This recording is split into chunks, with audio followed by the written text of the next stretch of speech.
بسم اللہ الرحمن الرحیم۔ السلام علیکم ورحمۃ اللہ وبرکاتہ۔ آج میں سب افراد کو خوبصورتی کا وظیفہ بتا رہا ہوں۔ یہ وظیفہ ان خواتین اور مرد حضرات کے لیے ہے جو خوبصورتی کی خواہش مند رکھتے ہیں۔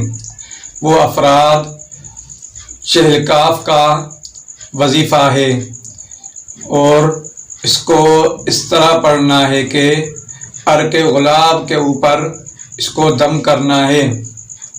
40 مرتبہ چہل کاف کو آپ نے پڑھنا ہے۔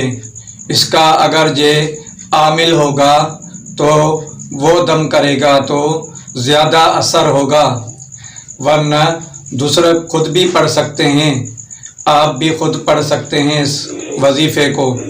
چہل کاف اب میں شروع کرتا ہوں۔ کفاک ربک کم یکفیک واقفتن کف کافہا ککمین کان من کلک تکر کرن ککر الکر فی کبد تجلی مشکشکتن کلکلک لککا کفاک ما بی کفاک الکاف قربتہ یا کوکبن کان تحکی کوکب الفلک۔ اتنا پڑھنا ہے اور 40 مرتبہ عرق غلاب کے اوپر آپ کو دم کرنا ہے۔ دم کرنے کے بعد میں آپ کو عرق غلاب تھوڑا سا ہاتھوں میں لے کر کے اور منہ پر مسلنا ہے۔ انشاءاللہ آپ کا چہرہ خوبصورت ہو جائے گا۔ والسلام علیکم۔